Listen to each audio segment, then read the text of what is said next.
예배에 나오신 여러분, 주님이 우리에게 베풀어 주시는 그 하늘나라 잔치를 마음껏 맛보시는 이 시간 되시기를 바랍니다. 주님 우리를 판단하지 않으십니다. 우리를 불쌍히 여기십니다.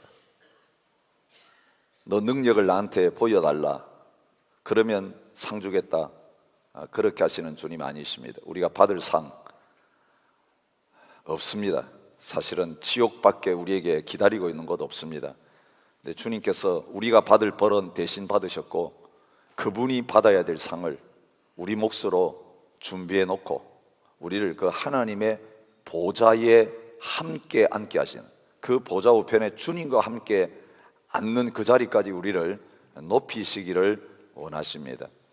그래서 가장 무능하고 가장 악하고 가장 자격 없는 자들을 먼저 찾아오셔서 제일 앞자리에 앉히시고, 그리고 가장 높이시고 하나님의 그 값없는 은혜를 마음껏 받아 누리게 하시는 그런 자리에 있습니다. 여러분, 주님 앞에 나올 때마다 이 주님을 잊지 마시기 바랍니다. 그렇지 않으면 부스러기도 못 얻어먹고 돌아가는 그런 처량한 삶을 살게 됩니다. 주님, 땅에 이 상에서 떨어지는 부스러기라도 줬사오니, 주님 그걸 나에게 주시면 이 부스러기 하나 가지고도 내 흉악한 귀신 들린 딸 고침받을 수 있습니다. 그 어머니가 그 믿음으로 나갔을 때에 주님께서 그 믿음을 보시고 그 딸을 고치실 뿐만 아니라 그 이방인이었던 개처럼 취급받았던 그를 영광스러운 하나님의 나라의 자녀가 되는 그런 은혜를 허락해 주신 것을 보게 됩니다. 여러분, 주 앞에 나올 때마다 전혀 내가 기대하지 않았던 그런 풍성한 은혜를 누리실 수 있기를 축복합니다. 반대로요, 이 은혜 받았으면 이제 잔치를 좀 베푸십시오.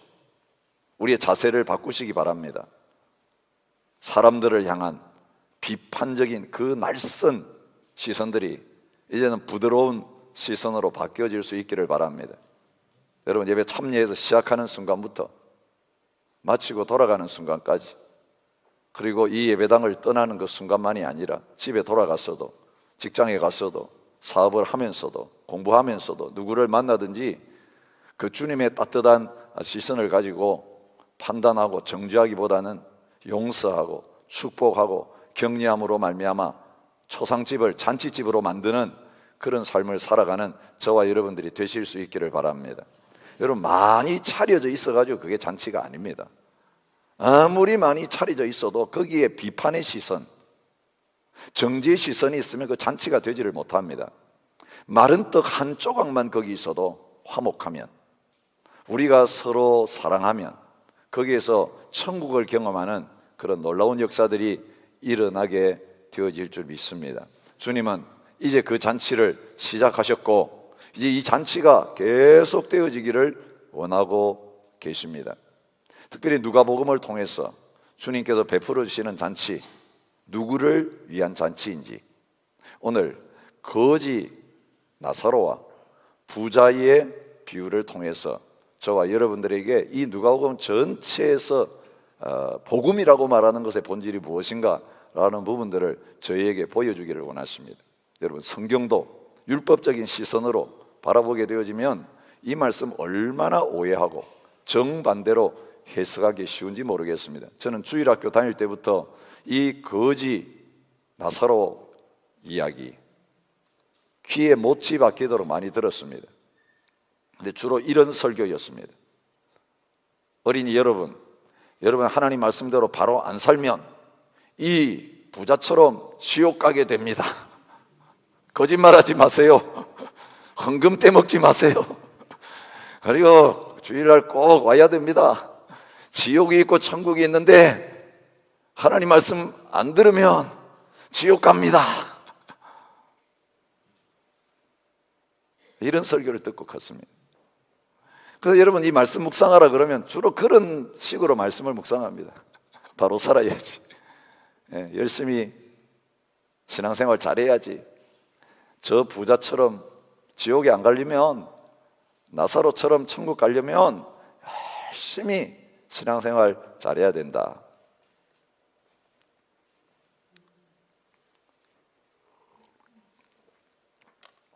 오늘 본문이 보여주는 내용은 정반대입니다. 그 당시에 가장 잘 믿는다고 하는 사람들, 바리새인들, 안식일을 어긴 적이 없어요. 11조 떼먹은 적 없어요. 이틀 금식까지 했습니다. 가난한 자들 나름대로 구제하는 사람들이었습니다. 경건 철저했습니다. 얼마나 그 바리새인들의 경건이 예수님 보시기에도 겉으로 보기에 완전했던지 제자들 향하여 말씀하시기를 너희 의가 바리새인과 서기관보다 낫지 않으면 하나님 나라 못 들어간다라고 하실 정도였습니다. 그러니 잔치의 상석만이 아니라 천국의 상석을 미리 확보해 놓은 사람들이 이들이었습니다. 다 그렇게 생각하고 있었습니다. 자기들도 그렇게 생각하고 그 서기관과 바리새인들을 바라보는 모든 죄인들이나 모든 백성들이 다 저분들은 늘 문안받아야 되고 늘 상석에 계셔야 되고 천국 가서도 하나님 나라가 임할 때에 그런 대접을 받으실 뿐이다. 그런데 주님이 말씀하신 것은 반전이에요. 충격이에요. 여러분, 이 부자가 아브라함을 향하여서 뭐라고 부르고 있습니까? 아버지 아브라함이여 부르고 있어요. 아버지 아브라함이요. 아브라함 몰랐던 이방인이 아니라고요. 그 아브라함을 아버지라고 부르면서 나는 철저하게 선택받은 하나님의 백성, 구원받을 하나님의 백성 아브라함의 자손이다. 한 번도 의심해 본 적이 없습니다. 여러분, 지옥 가가지고 있으면서도 그 아브라함을 아버지라고 부른 거 보니까 얼마나 그들이 자기 자신을 아브라함의 후손으로 철저하게 믿고 있었는지를 볼 수 있습니다. 그런데 죽어서 천국에 가 있지 않고 지옥에 가 있습니다. 그리고 비참한 삶을 살았던 거지를 죽은 다음에 하나님께서 아브라함의 품에 안기게 하셨다. 그렇게 기록하고 있습니다. 여기 아브라함이 등장하고 있는 것 아시죠? 천국이다, 지옥이다라는 단어 나옵니까? 안 나옵니까? 안 나옵니다.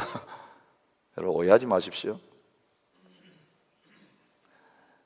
종말론 수요일마다 강의할 때 제가 분명히 말씀드렸습니다. 진정한 천국과 지옥은 언제 들어갑니까? 예수님 다시 오신 다음에. 진정한 천국, 하나님의 나라, 새하늘과 새 땅, 거기에 부활한 영광스러운 몸을 입고 거기에 들어가서 영원히 살게 됩니다. 지옥 언제 가게 됩니까? 죄인들이 주님 오실 때 다시 몸을 입고 그들도 살아나서 이제는 그 마귀와 함께, 그 다른 자들과 함께 영원히 들어가게 되는 것이 지옥입니다. 그 고통은요, 영혼만 들어가가지고 고통받고 마는 게 아닙니다. 여러분, 천국의 그 기쁨은 영혼이 들어가가지고 마음껏 누리는 그거 아닙니다. 몸과 영혼이 함께 살아나서 온전한 사람이 된 다음에 거기에서 갈 곳이 결정되는 것입니다. 그럼 그 죽은 다음에 어디가 있습니까? 주님 다시 오실 때까지, 몸을 입을 때까지 어디 갑니까? 여러분, 여기에 그 부활을 기다리면서 그 영원한 하나님의 나라, 새하늘 새 땅과 하나님 영원한 지옥의 형벌을 기다리면서 머무는 중간 장소가 있는데, 오늘 본문에는 아브라함의 품 혹은 음부라고 말하고 있는 것입니다. 또 다른 곳에는 예수님께서 그곳을 낙원이라고 말씀하고 계시는 것을 보게 됩니다. 그건 완전한 천국, 완전한 지옥 아닙니다. 중간 지대입니다. 오늘 이 본문의 스토리는 그 새하늘 새 땅, 그 주님의 다시 오심으로 말미암아 완전한 심판이 있어지기 전에 그 중간 지대에서 어떤 일이 일어나는가를 보여주고 있는 말씀입니다. 그런데 철석같이 믿었던 것과는 정반대의 충격적인 일이 일어나는 것입니다. 어떤 분이 우리가 죽었을 때에 세 가지 놀랄 일을 겪게 된다, 그렇게 말하고 있는 것을 읽었습니다. 첫 번째 충격적인 사실은 뭐냐? 절대로 천국에 가 있지 않을 거라고 생각했던 사람이 거기 있는 걸 보고 깜짝 놀란다는 거죠. 두 번째, 이 사람은 틀림없이 와 있을 거라고 생각하는 사람이 천국에 없는 것을 보고 깜짝 놀란다는 것입니다. 세 번째는 뭡니까? 내가 천국 와 있는 걸 보고 깜짝 놀란다. 여러분, 이런 놀람이 저와 여러분의 것이 될 수 있기를 바랍니다. 여러분, 이게 어떻게 일어나는 것입니까? 복음 때문에 그렇게 되어지는 거죠. 오늘 그 깜짝 놀랄 만한 이야기, 오늘 본문에 있는 이야기입니다. 절대로 천국에는 들어갈 수 없다고 생각했던 부류가 있었습니다. 유대인들의 관점에서, 바리새인의 관점에서. 어떤 사람입니까? 이방인. 지옥의 불쏘시개이기 때문에 천국 없습니다, 그들에게. 병든 사람, 죄 지어서 하나님의 벌 받아가지고 병들었으니, 그런 장애인, 그런 병든 사람, 하나님 나라에 환영 못 받는 사람이라고 제쳐놓았습니다. 하나님 나라에서만이 아니라 동네에서도 쫓아냈습니다. 교제도 하지 않았습니다. 가까이 하지 않았습니다. 멀리 했습니다. 또 그 중에 한 사람이 누군지 아십니까? 가난한 사람입니다. 가난은 저주였습니다. 여러분, 한때 한국 교회에서 이런 가짜 복음이 얼마나 인기를 받으며 선포되었는지 모릅니다. 여러분, 가난은 저주입니다. 예수 그리스도의 십자가의 복음으로 말미암아 부자 되시기를 축원합니다. 아멘. 그리고 거기에 몰려들었습니다. 그리고 한국은 부자 나라가 되었습니다. 그런데 이제 부자 나라 되었으니까 행복합니까? 그 주님의 복음을 통해서 다 부자 되었는데 행복하고 천국을 누리고 기쁨이 충만합니까? 아니요. 헬조선이라는 이야기 지금 한국에서 들려오고 있습니다. 헬조선, 지옥 같은 나라, 떠나고 싶은 나라. 여러분, 동남아의 많은 나라에서는 코리안 드림을 가지고 불법 체류자라고 할지라도 한국에 들어가가지고 몇 년만 고생하고 돈 벌어가지고 금이 환영하면서 돌아가기를 원하면서 코리안 하면서 지금 몰려오고 있는데, 정작 그 가난을 통과하고 소위 하나님의 복을 받아가지고 이제는 부자된 한국의 그리스도인들, 한국 사람들, 지옥 같은 삶을 살고 있습니다.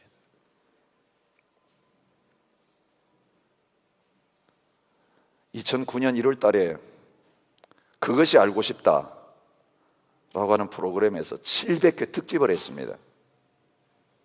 제목이 뭐냐면 돈, 나라, 사람, 나라입니다. 돈, 나라, 사람, 나라. 얼마나 한국 사회가 돈의 지배를 받고 있고 물질 중심적인 사회인지, 그것을 보여주는 다큐멘터리를 2번이나 방영을 했습니다. 그 내용 가운데 700명을 붙들고 질문하는 내용이 있습니다. 얼마를 주면 친구고 가족이고 관계 다 끊을 수 있습니까? 얼마를 주면 친구고 가족이고 다 관계를 끊고 무슨 비도덕적인 짓도 할 수 있겠습니까? 그 사람들에게. 놀랍게도 53%가 10억을 주면 하겠다 그렇게 했습니다. 10억을 주면. 여러분, 10억이 문제입니까? 몇 천만 원, 몇 백만 원 가지고 사람 죽이고 친구 죽이고 가족 죽이는 그런 사회가 된 것을 보게 됩니다. 여러분, 과거 50년대, 60년대 그 배고픈 시절, 풀뿌리 캐먹던 시절에 비하면 우리가 지금 얼마나 잘 살고 있습니까? 그때 그 사람이 다시 살아나가지고 지금 우리가 사는 여기 하면 여기가 천국입니까? 그러고 있을 거예요. 여기가 천국입니까? 깨보고. 그런데 왜 행복하지 못합니까? 상대적으로 빈곤감을 느끼고 있기 때문에 그렇습니다. 이런 설문도 조사를 했습니다. 내가 200만 원을 받는데 옆에 사람은 100만 원을 받고 있는 케이스. 또 한 가지 케이스는 나는 400만 원을 받았는데 옆에 사람은 800만 원을 벌고 있는 그 두 가지 중에 뭘 선택하겠습니까? 여러분은 뭐 선택하시겠습니까? 400만 원이죠. 이게 당연한 답입니다. 더블이에요.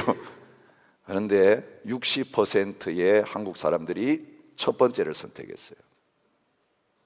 돈 좀 적어도 괜찮은데 남들보다 2배는 더 많이 받고 비교했을 때 더 나은 그것을 선택했습니다. 지금 왜 불행하게 사는가 이유가 거기에 있습니다. 상대적인 박탈감, 상대적인 빈곤감이에요. 여러분, 옛날에 그렇게 가난한 시절 살면서 뭐가 없었습니까? 빚이 별로 없었다는 거 아세요? 빌려주질 않았습니다. 조건이 안 돼가지고. 크레딧 카드도 못 만들었습니다. 너무 가난해가지고.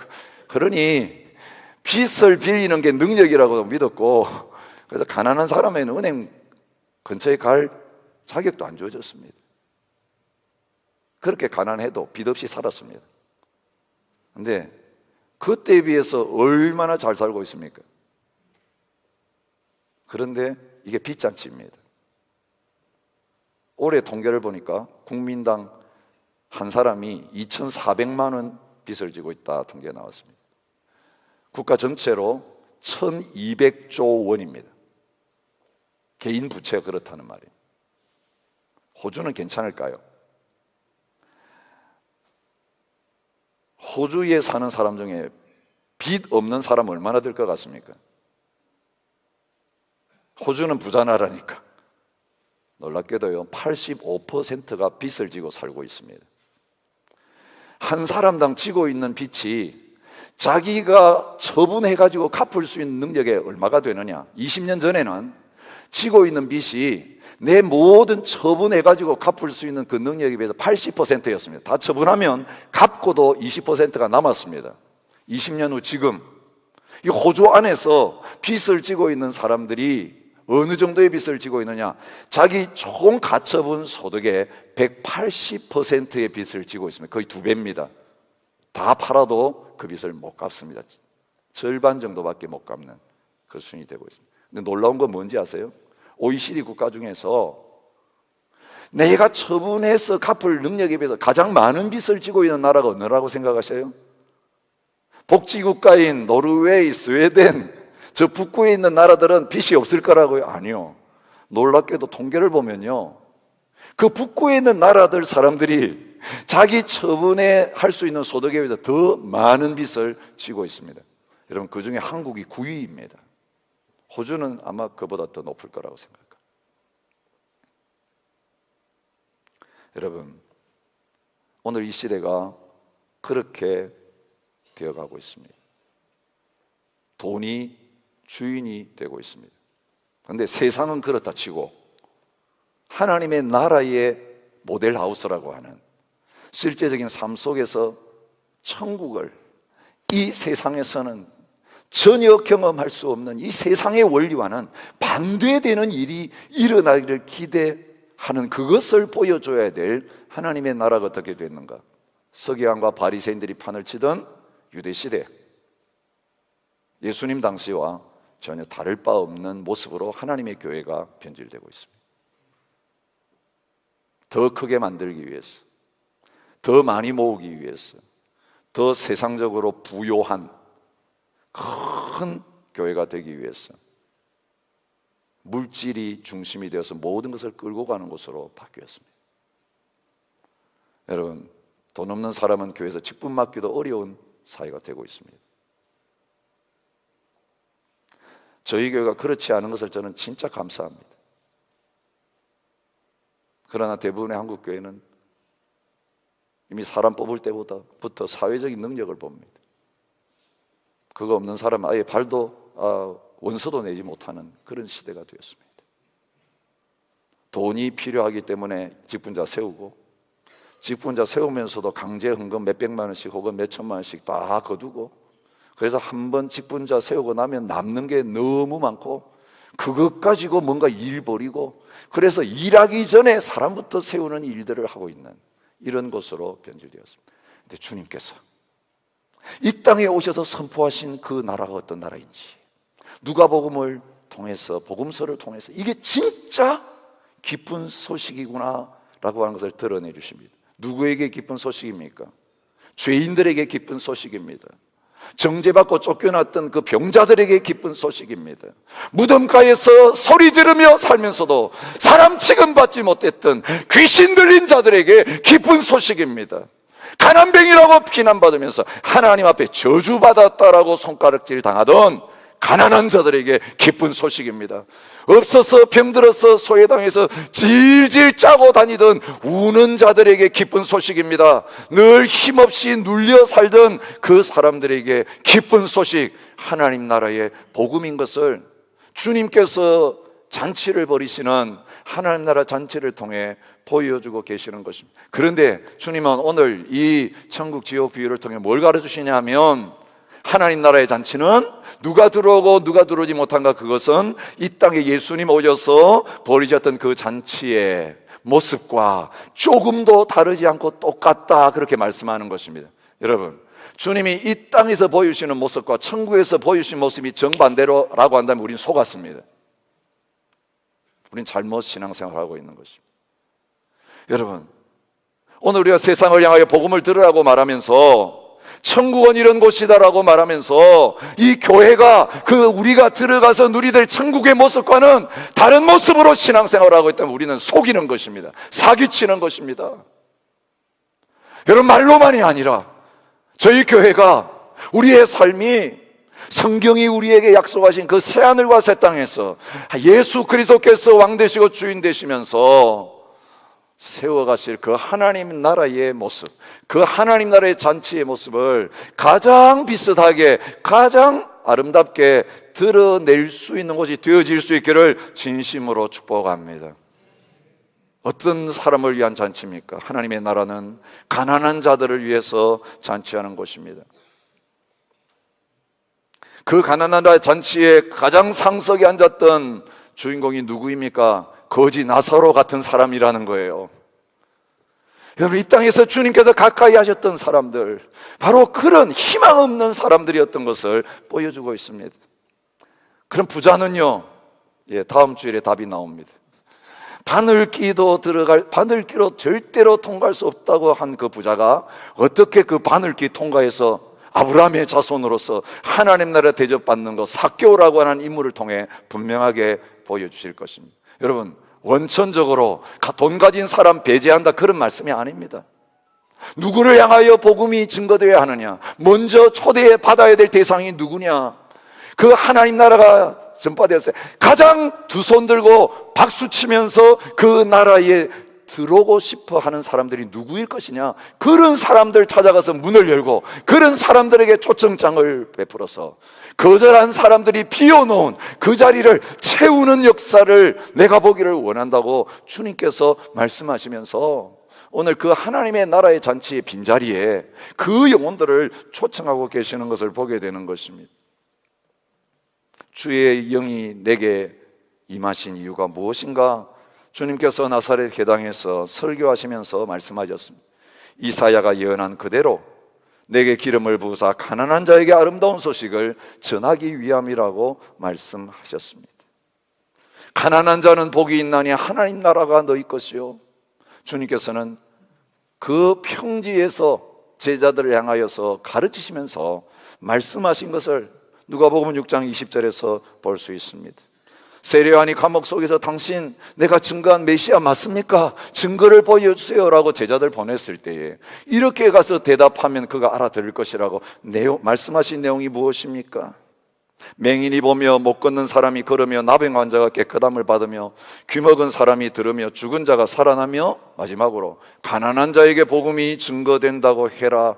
내가 바로 그 이사야의 예언을 그대로 성취하고 있다고 말씀하셨습니다. 지난주일 말씀하셨습니다. 잔치를 베풀거든 가난한 자들과 몸 불편한 자들과 저는 자들과 맹인들을 청하라고 말씀하셨습니다. 이어지는 혼인잔치의 비유에서도 길거리와 골목으로 나가서 가난한 자들과 몸 불편한 자들과 맹인들과 저는 자들을 데려오라고 하셨습니다. 그렇습니다. 하나님 나라의 복음은 은혜의 복음입니다. 돈 주고 살 수 없기 때문에 살 능력이 없는 가난한 자들에게 있어서는 기쁜 소식이에요. 돈 주고 살 수 있는 데는 가진 사람들만 모입니다. 돈 없는 사람들은 모이지 않습니다. 돈 없어도 카드 가진 사람은 모일 수 있습니다. 빚낼 능력이 있는 사람들만 받습니다. 여러분, 거지들이 왔다 갔다 하면 장사 안 되기 때문에 쫓아내는 곳입니다. 그런데 하나님의 나라는 없는 자들이 와서 모든 것을 똑같이 받아 누리는 곳이 하나님의 나라입니다. 아침부터 와서 일한 사람이나 문 닫기 전 1시간 전에 들어와서 일한 사람이나 똑같은 품삯을 받는 곳이 하나님의 나라입니다. 하나님은 사람 차별하지 않으십니다. 하나님은 오히려 차별하십니다. 누구를 더 우대하십니까? 가난한 자들 우대하십니다. 병든 자들 웰컴하십니다. 귀신 들린 자들, 급한 사람들 우대하십니다. 세리 같은 죄인들 초청하실 때 우대하시면서 VIP로 모시는 분이 주님이신 것을 보여주고 있습니다. 그래서 많은 죄인들이 주님께 왔습니다. 많은 병자들이 주님께 왔습니다. 많은 가난한 사람들이 주님께 몰려들어왔습니다. 여러분, 빈들에 며칠이나 따라다니면서 배가 고파서 죽을 지경이 돼도 가지 않은 사람 어떤 사람이었겠습니까? 직업 없는 사람들입니다. 아침부터 나가서 장터에서 기다려도 써줄 사람이 없고 날품도 못 파니까, 사실 가야 될 직장이 없으니까 마음껏 시간이 있으니까 예수님만 따라다닐 수 있는 가난뱅이들이었다니까요. 아니면 여자들, 어린아이들이었습니다. 여러분, 오늘 또 주님께서 하나님의 나라가 어떤 자의 것인가를 이 복음을 통해서 정확하게 보여주십니다. 그리고 하나님 나라에 제쳐 놨던 그 사람들, 주님이 오셔서 하나님 나라의 문을 여실 때에 그 좁은 문 들어갈 수 있는 사람들이었고, 하나님 나라의 기쁨을 누리는 자들이었습니다. 여러분, 이 하나님의 나라에 당연히 들어갈 거라고 믿었지만 하나님의 나라를 거부함으로 말미암아 들어가지 못한 사람들이 누구냐? 바로 이 서기관과 바리새인으로 대변되어지는 그 당시의 신앙인들이었다는 것입니다. 그들에 대해서 주님이 이렇게 말씀하십니다. 화에 실전 너희 율법교사여, 너희가 지식의 열쇠를 가져가서 너희도 들어가지 않고 들어가고자 하는 자도 막았느니라. 여러분, 이게 문제입니다. 내가 안 들어가는 건 괜찮습니다. 그런데 잘못된 가르침을 가르쳐가지고 열심히 준비했는데, 그 사람 말 듣고 배워서 시험 준비했는데 시험장에 딱 앉아보니까 하나도 문제가 안 나온 거예요. 잘못 준비한 거예요. 이미 문은 닫히고 기회는 늦었습니다. 여러분, 오늘 이 시대에 그런 일이 일어날 수 있습니다. 이 땅에 신앙생활을 열심히 했습니다. 가르치는 대로 열심히 했습니다. 그리고 이렇게 신앙생활하면 당연히 하나님의 나라 따놓은 당상이라고 생각했는데, 가보니까 가르쳤던 그분도 안 들어와 있고, 나도 그분의 가르침을 따라서 열심히 배웠는데 나도 못 들어가고 거절당하는 그 자리에 있게 되어지는 비극들이, 여러분, 오늘 우리가 바짝 정신 차리지 아니하고 하나님의 복음과 십자가 앞에 서지 않으면 우리에게도 일어나는 현실이 될 수 있다는 것을 보여주고 계십니다. 그들의 잘못된 신앙의 모습이 어떤 것인지 오늘 본문에 보십시오. 15절, 예수께서 이르시되 너희는 사람 앞에서 스스로 옳다 하는 자들이나 내가 열심히 율법을 지키고 뭔가 선한 일을 행함으로 말미암아 사람들과 하나님 앞에서 의롭다함, 옳다함을 인정받기를 원하는 율법주의가 이들의 신앙의 중심이었습니다. 그런데 실제로 사는 건 어떻게 삽니까? 안식일 지키고 11조 드리는 이거는 철저하게 꼼꼼하게 하면서 진짜 중요한 부분은 술렁술렁 넘어갑니다. 뭘 이루는 부분? 여러분, 자기의 돈 버는 거, 자기 쾌락을 얻는, 여기에는 아예 문을 활짝 열어놓고 있었습니다. 다른 사람을 위해서는 바늘길을 만들어 놓고 자기들을 위해서는 대문을 넓게 열어놓고 그렇게 모순된 신앙생활을 하고 있었습니다. 특별히 이혼의 문제, 마음대로 여자들 버렸습니다. 그리고 또 재혼했습니다. 여러분, 주님은 그 일을 뭐라고 보십니까? 하나님 열심히 있는 그들이 하는 거 간음이라고 말씀하셨습니다. 여자 버리는 거 간음이다. 버린 여자에게 장가드는 것도 간음이다. 율법의 1.1획도 하나님은 없애지 않으신다. 특별히 도덕적인 이 부분, 십계명을 통해서 우리에게 주신 이 가르침, 여러분, 바리새인과 서기관들보다 훨씬 더 온전하게 살아내지 않으면 안 된다고 말씀하십니다. 구원받았기에, 구원받는 조건으로서가 아니라. 그래서 행동만이 아니라, 말만이 아니라 마음의 문제, 그 마음에 뭐가 있는 것까지 주님께서 살피서 이게 마음이 진짜인가 가짜인가 그걸 보시는 분이 주님이시고 하나님의 기준이라고 하는 것을 보여주고 있습니다. 사람 중에 높임 받으려고 하는 인본주의가 그들의 신앙의 핵심이었을 뿐만 아니라 예수님께서 불의한 청지기 이야기하니까 14절에 반응이 나오는데 바리새인들은 돈을 좋아하는 자들이라 이 모든 것을 듣고 비웃거늘. 그 중심에 뭐가 있느냐 하면요, 높아지고자 하는 것도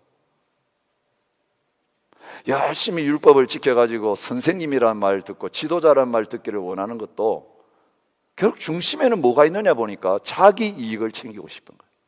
세상에서 부자 되고 싶은 거예요. 돈 열심히 모으고자 하는 거예요. 그래서 그들이 했던 게 뭐냐면 하나님 예배하는 성전을 강도의 구렬로 만들어버린 거예요. 재물도 자기들이 공인한 재물만 사야 됐기 때문에 거기 와서 사야 했어요. 돈 바꿔주면서 막대한 수수료를 받았습니다. 그게 다 이 하나님 잘 섬긴다라고 하는 그들의 뱃속으로 들어갔습니다. 하나님께로 조금 더 가지 않았습니다. 부모님께 섬긴다고 말하면서 부모님 공경해야 된다고 가르치면서도 부모님에게 드려야 될 거 하나님께 드렸습니다 하고 다 안 드렸습니다. 그럼 그 누구에게 갔습니까? 진짜 하나님께 안 드리고 자기들이 다 챙겨 먹었습니다. 그래서 강도라고 주님께서 말씀하신 일이 일어났습니다. 그 중심에 돈을 사랑함으로 말미암아 바알을 숭배하는, 만몬을 숭배하는 그런 일이 그들 가운데 있었던 것입니다. 이 물질 중심의 삶, 하나님 섬기는 것처럼 보이는데 마음에는 하나님이 없고 돈이 자리 잡고 있는, 세상에서 복받고 잘 살면 된다. 그런데 세상에서 복받고 잘 살려면 하나님 율법 잘 지켜야 된다. 주일 성수해야 된다. 11조 드려야 된다. 그게 세상에서 복받고 잘 사는 길이다. 건강을 누리는 길이다. 번영을 누리는 길이다. 여러분, 이것이 그들의 신앙이었다니까요. 그리고 우리의 신앙이 될 수 있다니까요. 여러분, 오늘 예배에 나왔는데 어떤 마음으로 예배에 나오셨습니까? 주님이 나를 향하여 주신 그 놀라운 은혜와 사랑이 감사해서 몸 밖에 드릴 것 없어 주님 앞에 드립니다. 이 감격과 기쁨으로 율법주의자들이 주일 지키는 것, 안식일 지키는 것보다 더 큰 하나님 나라의 감격과 기쁨을 누리면서 오늘 이 잔치에서 마음껏 즐거워하시면서 오늘 이 자리에 나오셨습니다. 어떻게 하면 이 날이 빨리 지나갈까? 그래서 빨리 월요일부터 나가지고 내가 진짜 하고 싶었던 일을 할 수 있을까?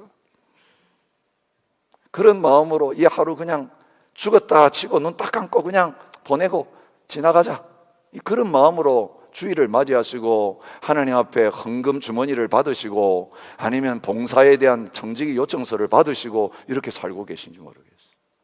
얼마나 많은 그리스도인들이 이 바리새적인 신앙의 자리에서 조금도 벗어나지 않는 그런 자리에 있는지 모릅니다. 주님이 경고하십니다.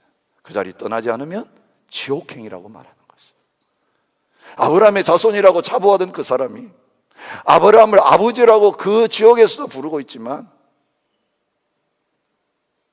이 땅에 있을 때에 주님을 통해서 주어졌던 그 초청장 거절했기 때문에 그때 회개할 기회가 있었는데, 그때 돌이킬 기회가 있었는데, 모든 거 나누어 주고 나를 따르라 주님이 부르셨는데 그 나누어 주기 싫어서 생명처럼 여기는 그 재물이 우상이 되어서 하나님 섬기는 것도 재물 늘리는 수단, 복 받는 수단이었지, 이거 팔아서까지 하나님 섬기는 것은 꿈도 꾸지 않았기 때문에 사실은 하나님 잘 믿는 것처럼 보였지만 하나님은 안중이었고 마음에 꽉 자리 잡고 있는 것은 돈이었기 때문에, 세상이었기 때문에 당연히 마음을 보시고 그 믿음대로 그들이 당연히 가 있어야 될 그곳으로 가게 하시는데, 정확하게 그 있어야 될 자리는 천국 복음을 가지고 오셔서 회개할 기회를 주시면서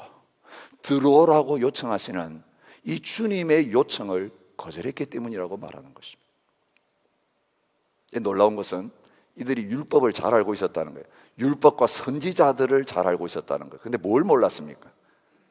구약의 모든 말씀이 하나님 나라의 복음을 전하는 말씀인데 자기들의 왜곡된 신앙으로 이 말씀을 다 짜집게 해가지고 율법주의를 세우는 말씀으로 바꿔버렸다는 것이에요. 그 주님께서 나 살려주세요, 돌아가면 내 형제들에게 이야기해가지고 여기 안 오게 하겠습니다라고 요청했을 때 노라고 하신 이유가 뭡니까? 율법과 선지자들의 글 가르치는 사람들 이 세상에 많다.